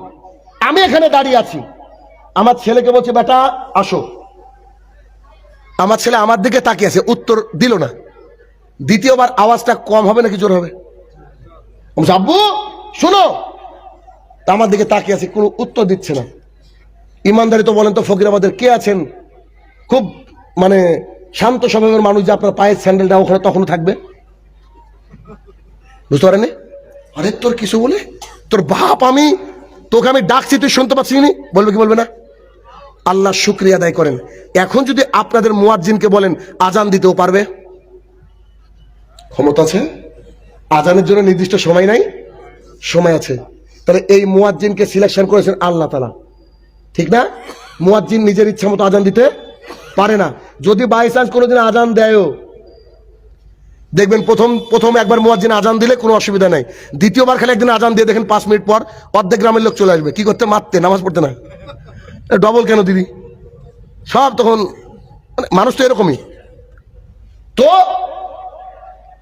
ওই ছেলেটাকে আমি 3 বার যখনই ডেকেছি ও শুনেনি, তখন আমার জুতোর গাল বরাবর চলে গেছে। কেন? ও আমার কথা শুনলো না। মুয়াজ্জিন বলছে হাই আলাস সালাহ, প্রতিদিন কবার বলে? তার মানে আমরা কি বহারা নাকি? আমাদের কি কানে কি আওয়াজ যায় না নাকি? বলেন, আওয়াজ যায়। তারপরেও যদি আমরা মসজিদে উপস্থিত না হই, যেমন করে আমার সন্তানটা আমাকে অপমান করছিল, ঠিক তেমন করে আল্লাহকে অপমান করা হয়। কথা বুঝেননি? আল্লাহ ছাড় দেন, ছেড়ে দেন না। বিচার যদি আল্লাহ প্রতিদিন করতেন, সব শেষ। ফকিরাবাদে ফাঁকা ফিল্ডে বক্তৃতা দিতে হতো, 2-5 জন মানুষ হয়তো বেঁচে থাকতো। চিন্তা করেন, ছেলেটা আমার কলিজার টুকরা ছেলে, তাকে আমি 3 নম্বর বেলায় জুতা পিটা করছি যে তুই আমার কথা শুনতে পাচ্ছি না। আমার আল্লাহ সুবহানাহু ওয়া তাআলা প্রতিদিন মুয়াজ্জিনকে বলছে 5 বার ডাকো, তো তুমি ডাকো, দেখি কতদিন ডাকো, তুমি কিয়ামত পর্যন্ত ডাকো, ও আসুক। তারপর আমরা চায়ের দোকানে বসে আড্ডা দিচ্ছি, ও যাচ্ছে না। তাই আমি একটা খুব খারাপ ভাষায় একটা কথা বলি, যে একটা বেশ্যা, যে বেশ্যাবৃত্তি করে, যে মানে খারাপ মহিলা, নিজের জিসিমকে বিক্রি করে খায়, এই মহিলাটা কোনোদিন এরকম রোডের উপরে বিক্রি করে না। দেহ করে, বাজারের উপরে করে, গোপনে অন্ধকার গলিতে, অন্ধকার ঘরের মধ্যে করে, রাত্রিবেলায় করে। একটা ডাকাত ও চুরি করলে দিনে কখনো করে না, রাত্রিবেলায় গভীর রাতে করে। কিন্তু এই ডাকাত এবং বেশ্যার চেয়ে খারাপ কেন বললাম? এইটা মসজিদ, এটা চায়ের দোকান, এখানে বসে আছে মুয়াজ্জিন বলছে হাই আলাস সালাহ, আর ও চা খাচ্ছে, সিগারেট খাচ্ছে, ও ওখানে বসে আছে। বলেন ও হচ্ছে বেশ্যা ভালো না? কথা বুঝেন না আমার? ও তো মেয়েটা জানে যে খারাপ কাজ, কিন্তু ও কি করছে? লুকিয়ে করছে। আর সরাসরি আল্লাহ সুবহানাহু ওয়া তাআলার নাফরমানি বাক্য শুনে, আচ্ছা ও মসজিদে যাচ্ছে না আর মুয়াজ্জিন ডাকছে, তার মানে কি হচ্ছে? তুই না যাবো না নামাজ পড়তে, এই তো হচ্ছে নাকি? হিসাব তো এই হচ্ছে। তাহলে একবার কল্পনা করেন যে আল্লাহ সুবহানাহু ওয়া তাআলা কি বলেছেন, যে তোমাকে আসতে হবে, মসজিদে আসতে হবে। আর তুমি যদি মসজিদে আসো, এই কথা আল্লাহ সুবহানাহু ওয়া তাআলা 82 বার বলেছেন যে তোমরা সালাত আদায় করো। আল্লাহ তাআলা 82 বার বলেছেন। পৃথিবীর বুকে সিয়াম এমন একটা ইবাদত, রোজা এমন একটা ইবাদত, যে রোজার মধ্যে কোনো ফাঁকি দেওয়া যায় না। রোজা এমন একটা ইবাদত, আল্লাহ তাআলা এত বেশি খুশি হন, অন্য এত খুশি হন না। রোজাকে রাসূল সাল্লাল্লাহু আলাইহি ওয়াসাল্লাম যেটা ঢাল, জাহান্নাম থেকে বাঁচার ঢাল। আচ্ছা বলেন তো, একটা মানুষ যদি 3 ঘন্টা কোনো খাবার না খায় আর আপনার পাশে বসে থাকে, মুখে দুর্গন্ধ বেরোয় না? 14 ঘন্টা না খেয়ে যে লোকটা আছে, মুখে দুর্গন্ধ বেরোচ্ছে, আল্লাহ তাআলা বলছে ওর মুখের গন্ধ আমার পছন্দ। কি দিয়ে বুঝাবো? রাসূলুল্লাহ সাল্লাল্লাহু আলাইহি ওয়াসাল্লাম বলছেন যারা সায়েম, যারা রোজাদার, ওদের খুশি হচ্ছে 2টা। 1, যখন সে ইফতার করে। 2, যখন আমার হাত থেকে পুরস্কার নেবে। সুবহানাল্লাহ, আল্লাহ তাআলা তাকে পুরস্কৃত করবেন। রোজা এমন একটা ইবাদত যা আল্লাহকে সবচেয়ে খুশি করার মাধ্যম। কেন? নামাজ পড়ছি, একটু কাজ আছে, তাড়াতাড়িও করতে পারি, কিন্তু রোজা বমি হয়ে গেছে 2 বার, তবু ওই অবস্থায় কিচ্ছু করার নেই, কিচ্ছু করার নেই। তার মানে আপনাদেরকে আমি বুঝাতে চাইছি এইটা দিয়ে, যে একজন মানুষ বয়স্ক হয়ে গেছে, এমন একটা রোগ, ডাক্তার বলছে এটা সারবে না, কিন্তু ওই লোককে তো রোজা করতে হবে। কি করে করবে? আল্লাহ রাসূল সাল্লাল্লাহু আলাইহি ওয়াসাল্লাম তাকে বলেছে যে ভিখারি মিসকিনকে 1.5 কেজি করে চাল দাও, ফিদিয়া দাও, তুমি সারা দিন খাও, অসুবিধা নাই, রোজা তোমার। রোজার বদল চলে। তোমার কোটিপতি হয়েছো, শেষ বয়সে 5-10-20 লাখ টাকার মালিক হয়েছো, তোমার হজ করার ইচ্ছা আছে কিন্তু যেতে পারছো না, হাঁটতে পারছো না, খুব অসুস্থ। একজন ব্যক্তি যে হজ করেছে তাকে 3 লাখ টাকা দাও, ও যদি হজ করে তোমার পাসপোর্ট না থাকলে হজের নাকি তোমার। সালাতের ব্যাপারে রাসূল সাল্লাল্লাহু আলাইহি ওয়াসাল্লাম বলে দাঁড়িয়ে সালাত আদায় করো, পারি না। বসে সালাত আদায় করো, পারি না। শুয়ে সালাত আদায় করো, পারি না। প্যারালাইসিস, ইশারার মাধ্যমে সালাত আদায় করতে হবে, ইশারার মাধ্যমে।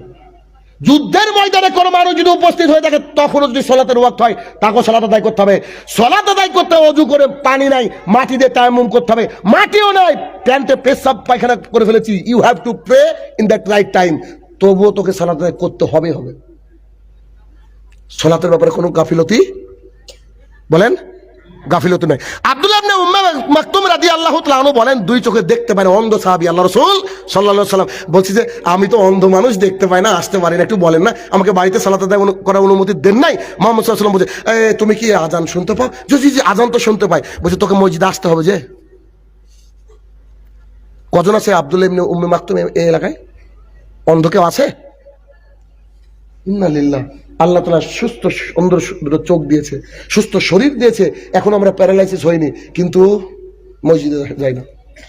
আমাদের মসজিদে একটা মুসল্লি রিসেন্ট মাসখানিক বোধ হয়ে যাবে, মোটামুটি 1-1.5 মাস হবে, আলহামদুলিল্লাহ আপনারা শুনে খুশি হবেন যে আমি যে মসজিদের পরিচালক, ওই মসজিদে জোহর আসরে এদিক ওদিক হয় মানুষ। কেন?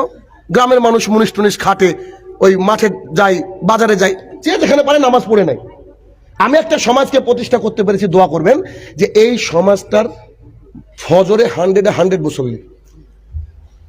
আমাদের লোক সংখ্যা কম, হতে পারে 12 জন, 15 জন, 20 জন, কিন্তু কোনো বাপের ব্যাটা নেই যে একদিনও সালাতকে কাজা করবে ফজরে। যদি করে, আর যদি আমি থাকি, ওর ভাগ্য খারাপ আছে। কথা বুঝতে পারছেন না? আমি ঘোষণা করে দিয়েছি যে যে ব্যক্তি পূর্ণাঙ্গ 5 ওয়াক্ত সালাত আদায় করবে না, ও যদি মারা যায় ওকে কুকুরের মতো পুঁতে রাখবো। কেন? উপরে থাকলে গন্ধ বাড়াবে, তাই জানাজা করবো না। 2, ওর বাড়িতে যদি কারো বিয়ে লাগে, আমি শাহিনুর রহমান বিয়ে পড়াতে যাবো না। দেখি মুসল্লি বাড়ি কিনা। 100 মুসল্লি আমার মসজিদে। জলসা করে এসে ফজরে এসে দাঁড়ালাম ইমামতি করার জন্য, সালাম ফিরালাম। অনেকে বলে আমার একটু কথা নাকি খারাপ। আমি সুন্দর করে কথা বলতে পারি, কিন্তু বলবো না। কেন? কারণ সোজা আঙুলে ঘি উঠে না, সবাই জানে। আমি আপনাকে ভালোবাসি, আপনাকে কষ্ট না দিয়ে পর্যন্ত আপনি দাঁড়িয়ে রাখবেন না, আমি জানি না। আপনাকে কষ্ট না দেওয়া পর্যন্ত আপনি ফজরে উঠবেন না, জানি তো আমি। তো কি, আমি এসে সালাত আদায় করলাম, সালাত আদায় করে সালাম ফিরে দেখছি একজন ব্যক্তি নাই। তার মানে ও কি মরে গেছে? প্রথম কথা। আমার এক ভাগ্নে বলছে, কি বলছে মামা, মরে গেছে মানে? তামসি এর আগে একদিন দেখিনি, আজকেও দেখলাম না। তো বলছে খুব কাজ, খুব কাজ। থাম, বললাম যে জানাজার দিনও আমার কাজ থাকবে রে বাপ, বুঝতে পারেনি? জানাজার দিনও আমার কাজ থাকবে। তো ওই লোক হচ্ছে আমাদের পাড়ায় কাজের মেশিন নামে পরিচিত, দিন রাত খাটে, বিশ্বাস করেন। কিন্তু ওই খাটার দাম আছে কি? আধার কার্ডই তো নাই। মোদি বলবো যে তুই তো পাশে দেখে যাই, এখন তোমার হাসি নাও নাই, নিবে না, চরম বিপদ। হঠাৎ করে আমি শুয়ে আছি, এই সালাত এই মানে প্রোগ্রাম করে এসে আমার স্ত্রী আমাকে বলছে, জানো লোকটার নামটা নাইনি, কারণ এসব রেকর্ড হয়তো শুনবে, এমনও বুঝে নিবে যদি দেখে। হঠাৎ করে এত সুস্থ মানুষ প্যারালাইসিস, এক সাইড পড়ে গেছে, এক সাইড পড়ে গেছে, কিছুদিন আগের ঘটনা। আমার স্ত্রী আমাকে বলছে একটু দেখতে যেতে হবে। আমি কবে দেখতে যাবো? মানে প্রতিদিন প্রোগ্রাম, প্রতিদিন, মানে এপ্রিলের 17 তারিখ পর্যন্ত বুকিং মোটামুটি আমার, বুঝতে পারছেন? প্রতিদিন প্রোগ্রাম। তো আমাকে বলছে একটু ফল টুল কিছু নিয়ে আসো, ওদের বাড়িতে দেখতে। একটা বেলায় সেদিনও প্রোগ্রাম ছিল, আমি আসলাম, আমি তার বাড়িতে ঢুকলাম। কোনোদিন তার বাড়িতে ঢুকিনি আমি, না আমি সাধারণত বাড়ির থেকে বেরাই না যদি থাকি, কারণ বাড়ির থেকে বেরোলে পাপ, কিছু করার নাই ভাই। তো আমি যখন তার বাড়িতে ঢোকার সময় সালাম দিলাম, আমাকে দেখে সে ফেটে কেঁদে ফেললো, হাত ই করতে পারছে না।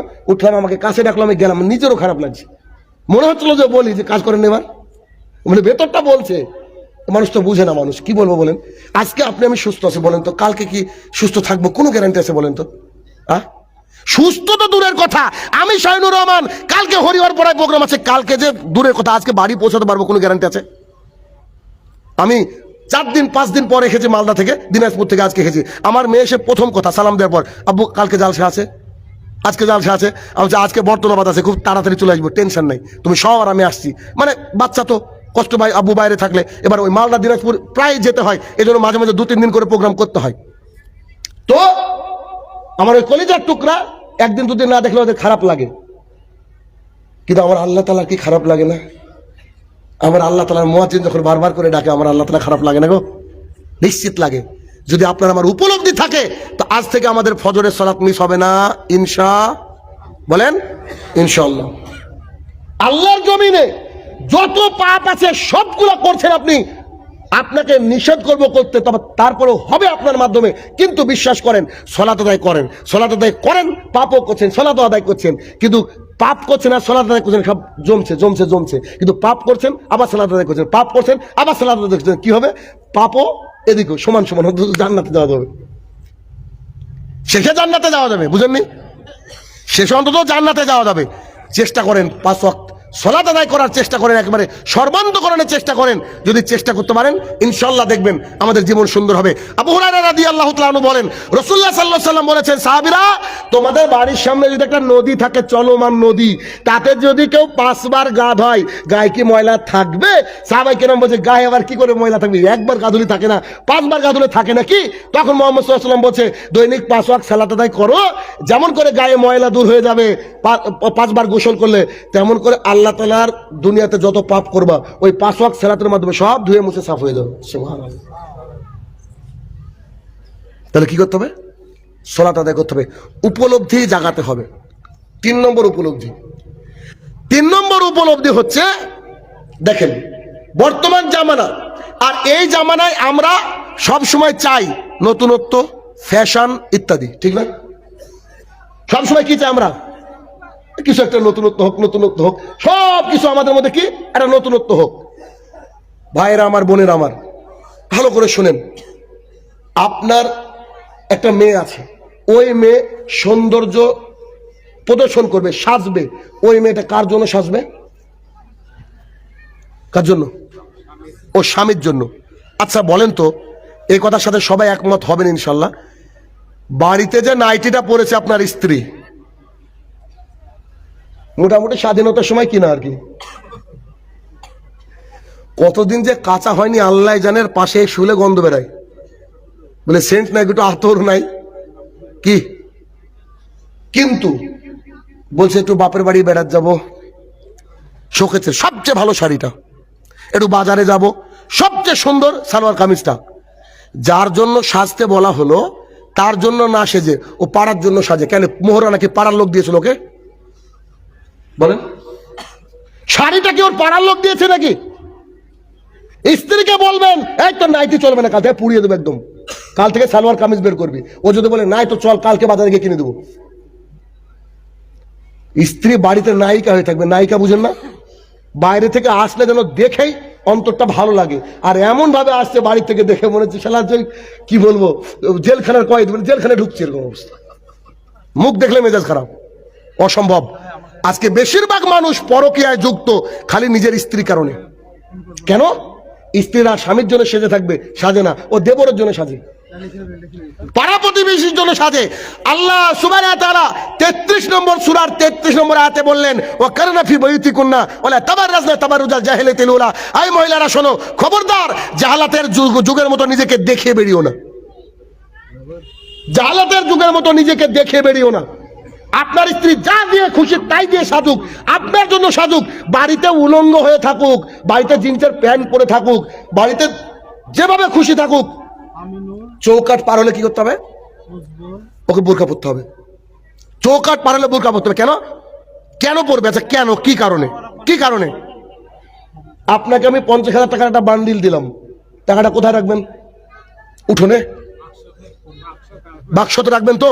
আলমিরা তো রাখবেন তো? মাত্র 50,000 টাকা কোথায় রাখবেন? আলমিরা বা বাক্স। আবু হুরায়রা রাদিয়াল্লাহু তাআলা আনহু বলেন, রাসূল সাল্লাল্লাহু আলাইহি সাল্লাম বলেছেন, গোটা পৃথিবীটা সম্পদ, এই জমিটার দাম কত টাকা শতক? এটা নিশ্চয় 3-4 লাখ, তাও বেশি।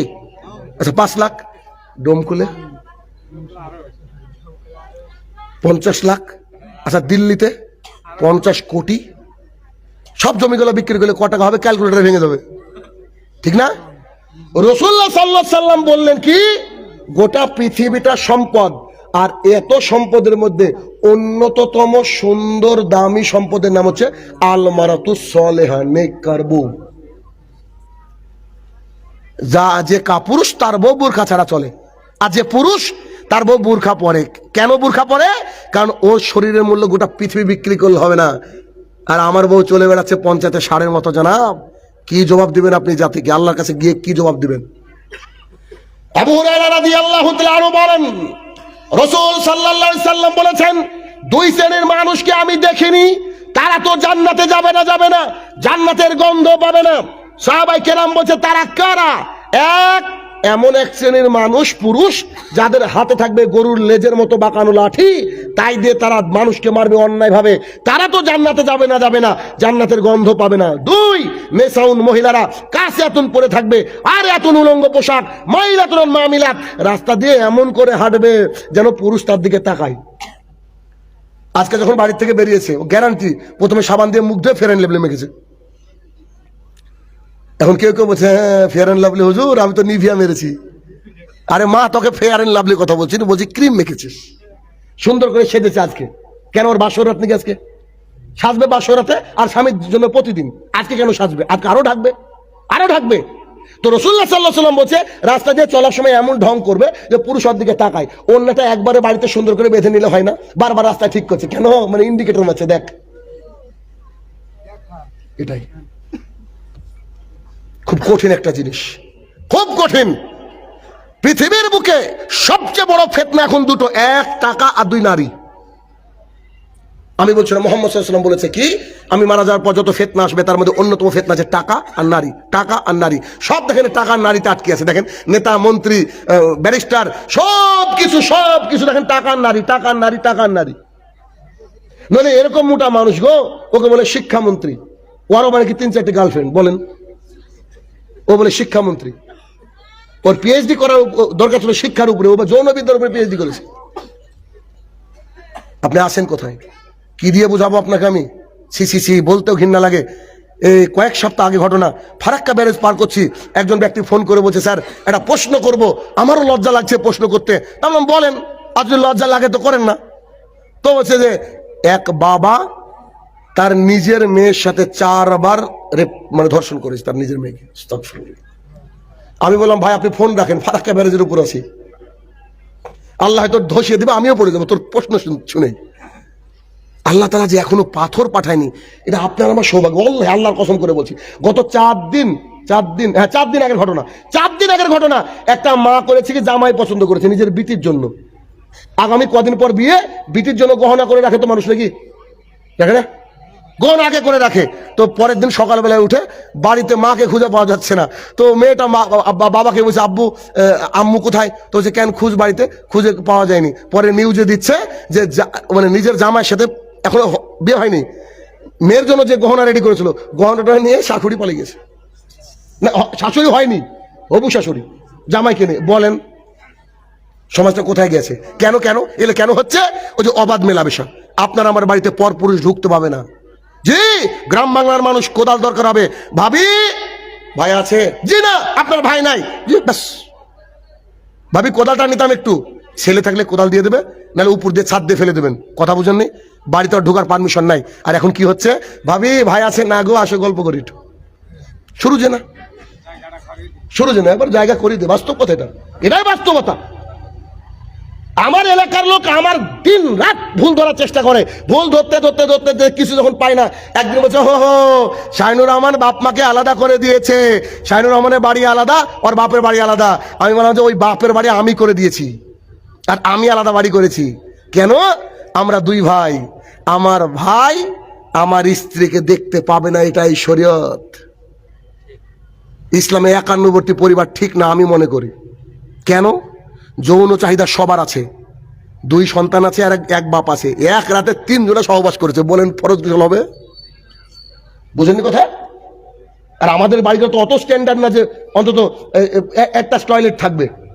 আমি শুনেছি, আমাদেরকে বলে, প্রশ্ন বলে আমাদেরকে যে আমিও সহবাস করেছি, আব্বাও করেছে, দুধ না টুকি মারছি, যে কে আগে যাবে। এই কথা ফজর কাজা কি হবে বলছে, আমার তুই বাড়ি আলাদা কর। তাহলে বাড়ি আলাদা দরকার, যদি পারেন তো আলাদা করে দেবেন সন্তানকে। সৌদি আরবের বুকে অল্প একটু বয়স হলে সন্তানকে আলাদা করে দেয়। কেন? দেখবেন স্বামী স্ত্রী যতই বুড়ো হয়ে যাক ভাই, তাদের মধ্যে রোমান্টিকতা কিন্তু ছাড়ে না কখনো। আর যে বাড়িটা ফ্রি আছে সেই বাড়ির স্বামী স্ত্রী দেখেন পৃথিবীর সবচেয়ে সুখী। টোটো চালাক, কষ্টে থাকুক, কিন্তু একটা বুড়ো এসে স্ত্রীর পাজরে গুঁতো মারতে চায়, কিন্তু চারিদিকে নাতি নাতি ছেলে মেয়ে, মারবে কখন? রাত্রে তো 8টার পরে এমনি ঘুম নাক ডাকে, আবার ফজরে, তো টাইমই তো নাই। ওই দেখা যাবে বিছানায় শুয়ে থাকে, তো বলছে ও সাক্ষাৎ হয়নি 30 বছর, 30 বছর নাই, কথার কথা বলছি, এরকম হয়। তার মানে একান্নবর্তী পরিবার এভাবে ইসলাম পালনে খুব অসুবিধা করে। ভালোবাসি, তখন এলাকার মানুষ বলছে তুমি তোর মা বাপকে আলাদা করে দিয়েছো। আমি বলছি আমার বাড়িতে যে তরকারিটা রান্না হয় ওটা সর্বপ্রথম আমার আব্বা আম্মা খায়, তারপর আমি খাই।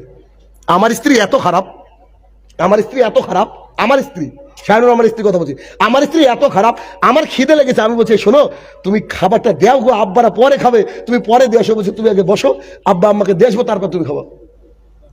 এটা আমার খারাপ স্ত্রী, বুঝেন না? কি করবেন আপনি? কি দিয়ে উল্টাবেন? কোনো রাস্তা নাই, তখন আর কোনো রাস্তা পাইনি। অতএব নারী এমন একটা জিনিস, আসলে ওটা ঢেকে রাখার জিনিস। কেন? আব্দুল্লাহ ইবনে মাসউদ রাদিয়াল্লাহু তাআলা আনহু বলেন রাসূলুল্লাহ সাল্লাল্লাহু আলাইহি ওয়াসাল্লাম বলেছেন, নারী যখন বাড়ির থেকে বাইরে বেরায় আর আয়নার সামনে দাঁড়ায়, শয়তান ওকে ক্ষিপ্ত করে তোলে যে তুই এই কর, ওই কর, এই কর, তাহলে তোকে ভালো লাগবে, তোকে ভালো লাগবে।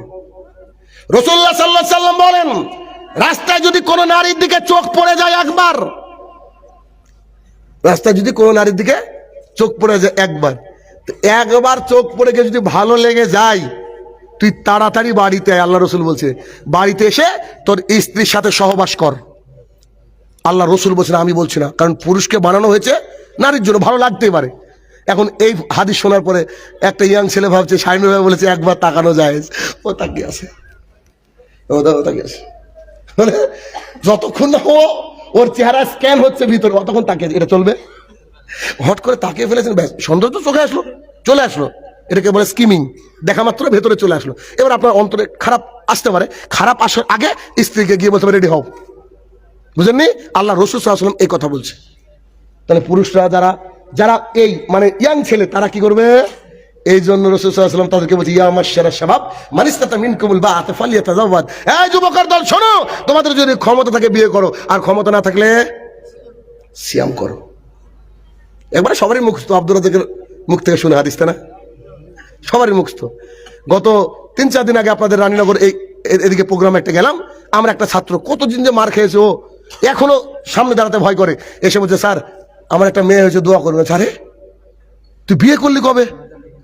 তো তার একটা কথা শুনে আমার এত ভালো লাগলো, আমাকে বলছে স্যার নিজের যৌবনকে হেফাজত করতে পারছিলাম না, এখন মাথা খেয়ে পড়তে হয়েছে, পাপ হয়ে যাচ্ছিল স্যার, তো ভাবলাম পাপ করার চেয়ে বিয়ে করাই ভালো, তো আমার জন্য দোয়া করেন যেন আল্লাহ রুজি রুটি বরকত দেয়। আমি আরে বেটা তোর জন্য দোয়া করবো না, তোর জন্য হাদিস বলবো, শুন। তো কি? আবু হুরায়রা রাদিয়াল্লাহু তাআলা আনহু বলেন রাসূলুল্লাহ সাল্লাল্লাহু আলাইহি ওয়াসাল্লাম বলেছেন, আল্লাহ সুবহানাহু ওয়া তাআলা 3 শ্রেণীর মানুষকে সাহায্য করা নিজের উপরে ওয়াজিব করে নিয়েছে। কথা বুঝাতে পারছি? 3 শ্রেণীর মানুষকে সাহায্য করা কি করেছে নিজের উপরে? ওয়াজিব। আল্লাহ সাহায্য করবেই করবে। তার মধ্যে 1 নম্বর শ্রেণী হচ্ছে যারা নিজের যৌবনকে কন্ট্রোলে রাখতে পারছে না, তাই বিয়ে করেছে, আল্লাহ তাআলা তাকে রুজি রুটি খুলে দিবেই দিবে। তাহলে অনেকে কি বলে, ভাই বিয়ে করছো না কেন? পায়ে দাঁড়ায়নি। আরে বাপ তুই আগে বিয়ে কর, তারপরে তো দাঁড়াবি। কোন একজন সালাফ বলতেন যে কোন মানুষ যদি বলে আমার অভাব, আমি তাজ্জব হয়ে যাবো, বিয়ে করে না কেন? বিয়ে করলে আল্লাহ অভাব দূর করে দেবে। আর আমাদের সমাজ কি উল্টো, পায়ে দাঁড়াতে দাঁড়াতে তোর বয়স হয়েছে 30, 35, 40 বছর বয়সে বিয়ে করছে। এবার একটা বাচ্চা হয়েছে 2.5 বছরের, নিয়ে যাচ্ছে, বলছে কে কোন নাতনি নাকি। কত বড় লজ্জার বিষয়, আসলে নাই? আর বিবাহ যত কঠিন হবে সমাজে জেনা তত সহজ হবে। তাহলে আমাদেরকে উপলব্ধি করতে হবে। উপলব্ধিটা কি? আমি যেটা বলতে চাইছি যে রাসূলুল্লাহ সাল্লাল্লাহু আলাইহি ওয়াসাল্লাম এই মহিলাদের যে দাম, এই দামটা এই পৃথিবীর তুলনায় বেশি রেখেছেন। কিসের তুলনায়? পৃথিবীর তুলনায়। তাহলে পৃথিবীর তুলনায় যে বেশি রেখেছেন, তাহলে এই পৃথিবীর তুলনায় যদি বেশি হয়, তাহলে মা বোনদের একটা আলাদা সম্মান আছে। আর এই সম্মানকে কি করতে হবে? ডেকে রাখতে হবে। সম্মানকে ডেকে রাখতে হবে। গ্রাম বাংলা একটা কথা শুনেছিলাম, যার 1 কান কাটা সে গ্রামের বাহির দিয়ে যায়, আর যার 2 কান কাটা ও ভেতর দিয়ে যায়। তো এখন হয়েছে তাই, যার 2 কান কাটা ও ভেতর দিয়ে যাচ্ছে। মহিলা সকালবেলা টিউশনে যাচ্ছে, এমন চুজ প্যান্ট পরেছে, দেখে মনে হচ্ছে যে ওর অক্সিজেন ঢুকে কোন দিক দিয়ে। অথচ ও বলছে আমার আব্বা হজ করে রেখেছে, অথচ ও বলছে যে আমার বাড়িতে 5 ওয়াক্ত সালাত আদায় করে। তাজ্জব লাগে এটা। খবরদার, এটা নয়। নিজের মাকে নিজের বোনকে বাঁচানো আপনার দায়িত্ব। কারণ কুল্লুকুম রাইন, প্রত্যেকে রাখাল, আর প্রত্যেক রাখালের আন্ডারে যা আছে তার সম্পর্কে জিজ্ঞাসা করা হবে, তার সম্পর্কে জিজ্ঞাসা করা হবে। 3 নম্বর পয়েন্ট গেল, উপলব্ধি আনতে হবে। 4 নম্বর পয়েন্ট, এখানে যতজন লোক উপস্থিত আছেন আপনাদেরকে যদি সবাইকে 1 লাখ করে টাকা দেওয়া হয়, কে কে শুয়োরের গোস্ত খাবেন? হাত তুলেন। শুয়োরের গোস্ত খাবেন কেউ? 5 লাখ দিলে, 10 লাখ, 1 কোটি, গোটা পৃথিবী সবাই জানে শুয়োরের গোস্ত খাওয়া হারাম, তাই কেউ শুয়োরের গোস্ত খাবে না, একথা সত্য। পান, বিড়ি, জর্দা, গুল, সিগারেট এগুলো হারাম। এবার যাওয়ার সময় 150 টাকা দিয়ে যান গো। ওইটাই বলতে চাইছি যে শুয়োরের গোস্তর বেলায় বলছে আমরা খাবো না 1 কোটি টাকা দিলে, আর যাওয়ার সময় বলবে যে কি দিয়ে যান, 1-150 হলেই হবে, 2 দিন চলবে। আউযুবিল্লাহ। শোনেন, যত পৃথিবীতে নেশাদার দ্রব্য আছে সবগুলো হারাম। পৃথিবীতে যত নেশাদার দ্রব্য আছে সমস্ত নেশাদার দ্রব্য হারাম। আর কোন ব্যক্তি যদি মদ পান করে, নেশাদার দ্রব্য পান করে, তো সে ব্যক্তির 40 দিন ইবাদত কবুল হবে না। এই অবস্থায় মারা গেলে জাহান্নাম। তওবা করলে আল্লাহ কি করবে? তওবাকারীকে ভালোবাসে। এরকম করতে করতে 3 বার, 3 বারের পরে রাসূল সাল্লাল্লাহু আলাইহি ওয়াসাল্লাম বলছেন আল্লাহ তাআলা তোমাকে রাদাকাতুল খাবাল পান করাবে। রাদাকাতুল খাবাল কি? জাহান্নামীদের রক্ত, পুজ, ঘাম এগুলোকে মিশে একটা ওয়েলকাম ড্রিঙ্ক বানানো হবে। আর যখন কিয়ামতের মাঠে তোমার বুকটা, কলিজাটা ফেটে যাবে, তখন তোমাকে পান করানো হবে, একদম টকবক টকবক করে ফুটবে। এটা হচ্ছে রাদাকাতুল খাবাল। কি টেস্টি, তাই না? পুজ হেভি টেস্টি না? পুজ টেস্টি না? জাহান্নামীদের ঘাম, রক্ত এগুলো আউযুবিল্লাহ। চিন্তা করেন, মানুষ খায়। পৃথিবীর একটা পশুর নাম বলেন, একটা পশুর নাম বলেন যে এই পশু একসাথে খায় আর পায়খানা করে। গরু যখন খায় দেখবেন পায়খানা বন্ধ করে দেয়, যখন পায়খানা করে খাওয়া বন্ধ করে দেয়। খেয়াল করেছেন? শুধুমাত্র একটা জীব রয়েছে আমার সামনে বসা, বলছে যে ও ছাড়া ক্লিয়ারই হয় না, আছে না? বলছি এছাড়া কোনো ক্লিয়ারই হয় না। হুজুর ঢুকতে জর্দা নিয়ে গো, হুজুর ঢুকতে গুল নিয়ে। ওর কত বড় সাহস যে মসজিদে যদি কাঁচা রসুন আর পেঁয়াজ খেয়ে যায়, আল্লাহ রাসূল নিষেধ করলেন। কেন? ফেরেশতারা কষ্ট পাবে, পাশের মুসল্লি কষ্ট পাবে। আর ও নামাজ পড়তে গিয়েছে, নামাজ পড়তে গিয়ে আল্লাহু আকবার রুকুতে গিয়েছে, আর পড়ে গিয়েছে মঞ্জিল বিড়ি, আছে না? এদিকে কি বিড়ি আছে? হ্যাঁ, কেউ নাম বলবে না এখন, সব ফেরেশতা। বলছে নাম বললে তো শাহিনুর ভাই টার্গেট করে নেবে যে এ তো খাই, তাহলে অমনি হয়ে গেছে মঞ্জিল বিড়ি, ওর পরে ও সেজদা দিচ্ছে। আর এরা তো আছে অনেক আলেমরা, অনেক আলেমরা এ জর্দা খৈনি না খেয়ে ও কথাই বলতে পারে না। এখন মানুষ বলছে যে আলেম তাহলে কি জাহান্নামে যাবে? বুখারী হাদিস, উদ্বোধন হবে ওদেরকে দিয়ে, উদ্বোধনে ওদেরকে দিয়ে হবে। কেন হবে? কেননা আপনি যারা, আপনি আমি যারা অজ্ঞ, কিন্তু যারা আলেম তারা তো জানে সব, জানে না? আয়েশা রাদিয়াল্লাহু তাআলা আনহা قالت قال رسول الله صلى الله عليه وسلم, আয়েশা রাদিয়াল্লাহু তাআলা আনহা বলেন রাসূলুল্লাহ সাল্লাল্লাহু আলাইহি ওয়াসাল্লাম বলেছেন কুল্লু মুসকিরিন খামরুন ওয়া কুল্লু খামরিন হারাম। প্রত্যেকটা নেশাদার বস্তু মদ, আর প্রত্যেকটা মদই হারাম। পান, বিড়ি, জর্দা, গুল, সিগারেট পৃথিবীতে যত আছে সবগুলো মদের আওতায়, সবগুলা খামরের আওতায়, সবগুলো আছে হারাম পর্যায়ে। এগুলো কি খাওয়া যাবে না? শুধু শুয়োরের গোস্ত খাওয়া হারাম নয়, বন্ধনের টাকায় খাসির গোস্ত কিনে খাওয়া হারাম। কলকাতায় গিয়েছে মামলা লড়তে, কোন একটা কাজে গিয়েছে, গিয়ে মুসলিম হোটেল, বিসমিল্লাহ হোটেল, কে বলছে যে মুরগি জবাই করা হালাল, অথচ পকেটে সুদের টাকা, পকেটে সুদের টাকা। মানুষ কত বড় দেখেন, কি আল্লাহর সাথে যে বাটপারি করে, কেমন বাটপারি দেখবেন। আমার গবেষণা আপনি মিলাবেন, যদি কেউ হজ করতে যায়, বেশিরভাগ মানুষ হজ করতে যাওয়ার সময় ওর বাপের জমি বিক্রি করে যায়, দেখেছেন? আচ্ছা, এর শানে নজরুল জানেন? মানে এর ঘটনা এটা কেন জানেন? ও নিজেও জানে যে ও হারামখোর। ও ভাবছে 4 লাখ টাকা দিয়ে হজ করবে, এত বড় ইবাদত, যদি আমার তো টাকা ইনকাম হারাম, আমি বিড়ি বিক্রি করি দোকানে, জর্দা বিক্রি করি, আমি দাড়িতে কম দিই, তারও তো হারাম ইনকাম, তো এত বড় ইবাদতটা নষ্ট হবে। এজন্য আমার আব্বার প্রতি বিশ্বাস আছে, আব্বা যে জমিটুক দিয়েছে ওইটুকু বেচে হজ করব। কত বড় হারাম কর চিন্তা করেন, আল্লাহর সাথে বাটপারি করে, আছে না নাই? ও ওই দিকটা খুব ভালো বুঝে, ওই দিকটা ভালো বুঝে, কিন্তু হারামের বিষয়ে ও ভালো বুঝে না। নুমান ইবনে বাশির রাদিয়াল্লাহু তাআলা আনহু বলেন, রাসূল সাল্লাল্লাহু আলাইহি সাল্লাম বলেছেন, হালাল সুস্পষ্ট গরুর গোশত যে হালাল, এটা কি প্রশ্ন জাগে কখনো? প্রশ্ন জাগে? 100% হালাল, সবাই জানি। মুরগি হাঁস হালাল, সবাই জানি। গরু গোশত খাওয়ার আগে কি বলেন ভাই, গরু গোশত কি হালাল? শাহিনুর ভাইকে জিজ্ঞেস করতো। কালকে যখন আমি দিনাজপুরে যাচ্ছি প্রোগ্রাম করতে, তো আমার সাথে একজন আলেম আছে গাড়িতে, তা আমি নেমে পড়েছি, রাস্তায় পেশাব করবো, তো আমাদের গাড়িতে সবসময় সবকিছু থাকে, যেহেতু জার্নি করতে হয়। তা আমি বোতলটা নিয়ে বাইরে গিয়ে ওই আলেমটাকে বলছি, আমারই ছাত্র আর কি, আমি যাই কোন দিকে, পশ্চিম দেখো তো। তো স্যার দাঁড়ান দাঁড়ান দাঁড়ান দেখছি, তো মোবাইল নিয়ে পশ্চিম দিকে, স্যার এই দিকে। মুসলমানের বাচ্চা পেশাব পশ্চিম দিকে মুখ করে পেছন করে বসতে পারে না। একজন মুসলমান পেশাব করার সময় দিক নির্ণয় মানে ভাবছে, সেই মুসলমান কত সেফ হওয়া উচিত, কথা বুঝেন না? কত পবিত্র তারা মুসলমান। সে পশ্চিম ভাবছে, পশ্চিম দিকে যেমন থুতু ফেলা জায়েজ নয়, রাসূল সাল্লাল্লাহু আলাইহি ওয়াসাল্লাম নিষেধ করেছে, কোনো সময় ফেলবেন না, খুব সাবধানে করতে হবে, না পারলে পায়ের গোড়ালির দিকে ফেলেন, খবরদার পাপ হবে। তো হালাল কি সুস্পষ্ট, গরু গোশত হালাল, হারাম সুস্পষ্ট। হাদিস কি সুন্দর দেখেন, শুয়োরের গোশত হারাম, কেউ কি হালাল বলেছে? আরে মনুস্মৃতা হিন্দু ধর্মের যে ধর্মগ্রন্থ, তাতেও হারাম বলা আছে। ওরা তো এইসব ধর্মগ্রন্থ পড়ে না, পড়ে কি? আজকে আবার দেখলাম, আজকে তো না কালকে দেখেছি, কি স্বামী নিশ্চলানন্দ বোধ হয়, ও বলছে যে মুহাম্মদ সাল্লাল্লাহু আলাইহি সাল্লাম তোমাদের নবী না, মুহাম্মদ সাল্লাল্লাহু আলাইহি সাল্লাম আমাদের নবী।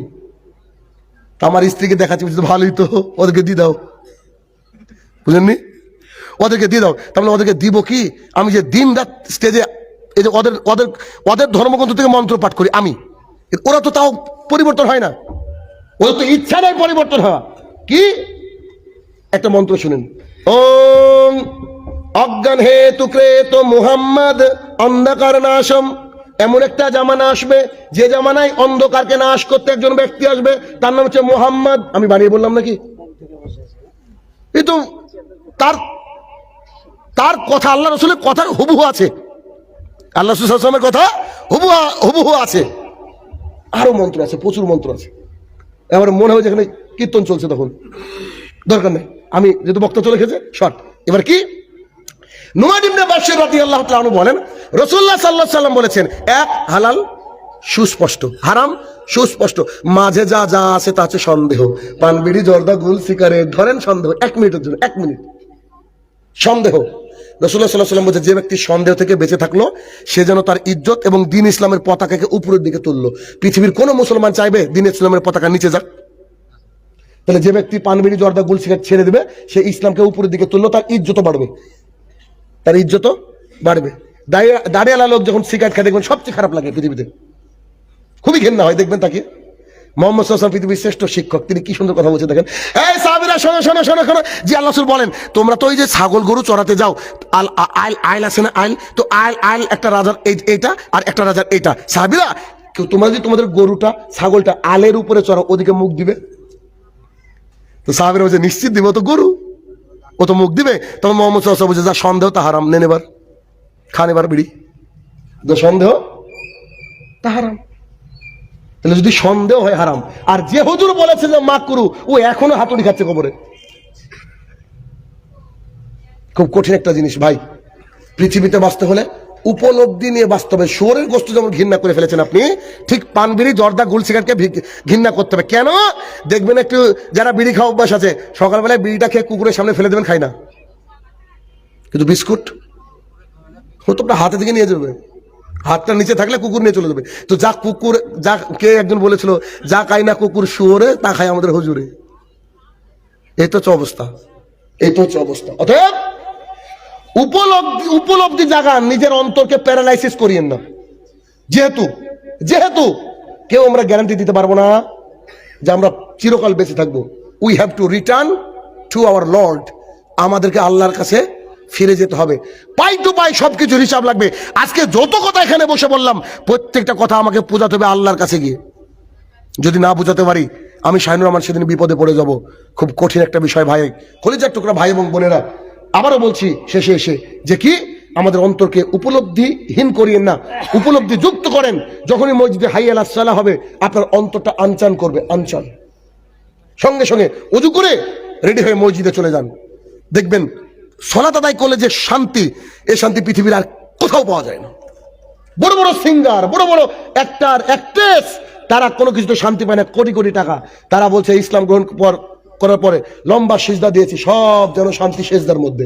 আর আমাদের শান্তি, বাইচান্স যদি কোনো কারি সাহেব এই তারাবি পড়ায়, যদি একটু লম্বা কিরাত হয়ে যায় বা লম্বা একটু আপনার তাসাউদ হয়ে যায়, পেছন থেকে লুকমা বলে না বেটা তুমি তো মসজিদে বসে থাকো সারাদিন, পাটের ভুঁই না তাই আমাকে, রোজা আমরাও করি, আছে না? আমার মসজিদের এক মুসল্লি, আমি সেদিন ছিলাম না, আমার মসজিদের এক মুসল্লি একটু লম্বা করে, আমরা তারাবি পড়ি তো 2-2.5 ঘন্টা, 8 টাকা 2-1.5 ঘন্টা পড়ি, একবার যাইন করে দিন পাটা ব্যথা করতে হলে। তো ওই একটু নামাজ একটু লম্বা হয়েছে, তো ওই মুসল্লি আমার এক ভাগ্নেকে বলেছে, শুন তোদের এই নামাজ আর পড়ছি না রে। বুঝছে কেন? বুঝছো যদি জাহান্নামে যায় যাবো, চিন্তা করা যায়। আল্লাহু আকবার। এই লোকের জন্য আমি খুব দোয়া করি, আল্লাহ পূর্ণাঙ্গ হয়ে যায়। কিন্তু 5 ওয়াক্তের মুসল্লি, 5 ওয়াক্তের একদম আগে আগে যাবে মুসল্লি, কিন্তু এই যে লম্বা ওর আর সহ্য হয়নি। কারণ ওই যে ঘাস টাস কাটে তো গরুর। আমার দিকে তাকিয়ে মানুষ কি বলে, ও তুমি তো এসি রুমে কম্পিউটার চালাও সারাদিন। আরে ভাই, আল্লাহ তাআলা আমাকে ওইটা রুজি দিয়েছে। আমার আব্বা মাঠে ঘাটে, আল্লাহ আমাকে ব্রেন দিয়েছে, তো আমি কম্পিউটারে ইনকাম করি বসে। তো কম্পিউটারে ইনকাম করতে কি কষ্ট হয় না? আমাকে কি মাঠে যেতে হবে? আমার এক দোলা ভাই আছে, বলছে চল একদিন মাঠে, তোর রোজাতে কি করে লাগে তুই দেখবি। আমি আশ্চর্য, আমাকে আল্লাহ তাআলা এখানে দিয়েছে কাজ, আমি ওখানে যাবো না? একটু যখন প্রথম 2-4 দিন কিছু বলবে না, বুঝলেন, একটু লম্বা হতে গেলে এই একটু সবার দিকে তাকাস রে ভাই, কি বলবো বলেন? তখন বলে যে ঠিক আছে আমি বাড়িতে পড়ছি। কেননা আবু হুরায়রা রাদিয়াল্লাহু তাআলা বলেন রাসূলুল্লাহ সাল্লাল্লাহু আলাইহি ওয়াসাল্লাম বলেছেন যে ব্যক্তি তারাবির সালাত রমাদান মাসে আদায় করে, গুফিরা লাহু মা তাকাদ্দামা মিন জামবি, পেছনে যত পাপ করেছে আল্লাহ তাআলা সমস্ত পাপকে ধুয়ে মুছে সাফ করবেন। সুবহানাল্লাহ। এটা নফল ইবাদত, সুন্নাত ইবাদতের মাধ্যমে যদি সমস্ত গুনাহ ধুয়ে মুছে সাফ হয়, তো তা একটু লম্বা করে তো করতে হবে। আর রাসূল সাল্লাল্লাহু আলাইহি ওয়াসাল্লাম বলেননি মান সাল্লাহ, তিনি কি বলেছেন? মান কামা রমাদান ঈমানান ওয়া ইহতিসাবান, যে ব্যক্তি রমাদান এর রাতে দাঁড়িয়ে ঈমানের সাথে নেকির উদ্দেশ্যে এই কিয়ামুল লাইল তারাবির সালাত আদায় করে, তার পেছনে সমস্ত গুনাহ খাতা মাপ। আমরা রোজা করি না, আমাদের কষ্ট হয় না বলেন? তারপরে তো দাঁড়িয়ে থাকি, খুবই কষ্ট হয়, তারপরে দাঁড়িয়ে থাকি। কেন? উপলব্ধি আছে যে আমি বলি যদি ঘুমাতেই হয় তাহলে কবর আছে ঘুমানোর জন্য। কোন জায়গা? ঘুমাতে হলে কোথায় ঘুমাতে হবে? কবরে। বাসর রাতের দোলার মতো ঘুমাবেন, কেউ ডিস্টার্ব করবে না। অতএব আজ থেকে সবাই প্রতিজ্ঞা করেন যে ইনশাল্লাহ আমরা 5 ওয়াক্ত সালাত আদায় করবো। সবাই বলেন।